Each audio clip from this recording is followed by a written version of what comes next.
Well, how do you guys feel this morning today? Yeah, I'm really excited. Well, are you guys excited for our third day? Well, because we're going to the lab today. Alright, before we go to the lab, there is a few lecture session here.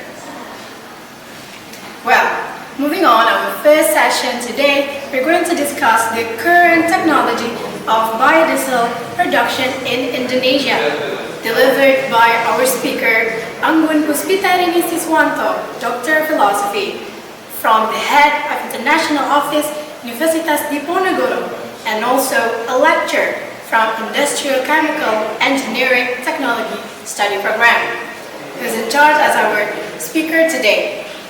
Well, of course, this session will be led by Ms. Lisa Yiha Rodia, Master of Science from the Automation Engineering Technology Study Program, who is in charge as our moderator today. Well, can't wait today's session. Please welcome Ms. Anggun and Ms. Lisa. To both of you, you may please come forward to take your seats.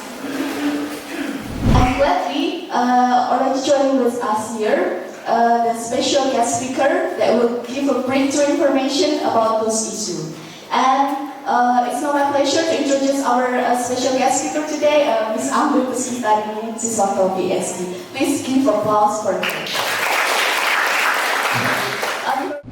It's the same in Indonesia, it is the same in Africa, it is the same in Australia, but we know it not by memorizing, we know it by understanding, right? That one flower plus one flower becomes two flowers, right?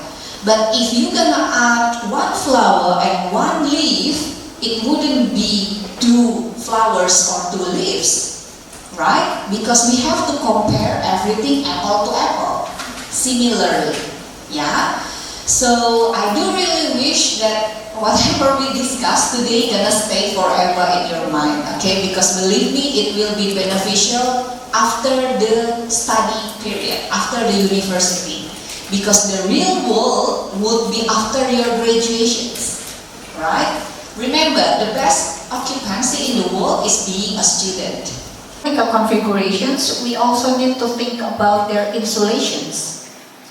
We also need to think about their safety content, the temperature control, the pressure control.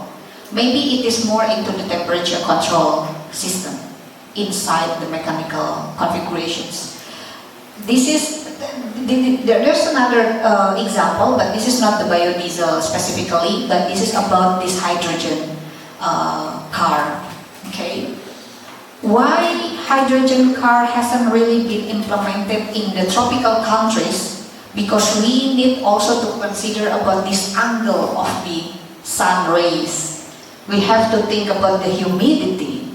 We have to think about the intensity of the sun, right? Most of the research for hydrogen car conducted in subtropical countries. So they couldn't really implement it straightforward to tropical countries because obviously the angle of the sun rays in this country different. Our countries have similar angles because it's not much different, but most of the research are conducted in USA, in Japan, which is obviously they are more north than tropical countries. Okay? Yeah, thank you. From your technical perspective, as an expertise in the field, do you see, a future where this technical configuration would be enough enhanced in the future, and perhaps we can be able to have 100% biodiesel combination, where you don't need to balance it within maybe 30% proportion and 70% biofuel? What, in literal sense, you might say, well, we are still producing fossil fuel because 70%, 30%. Whereas the difference here is still almost not even a margin of 50. But you cited very correctly the technical configuration that has to be working. But I know it will not be definitive. We're just trying, to agitate the mind a little bit.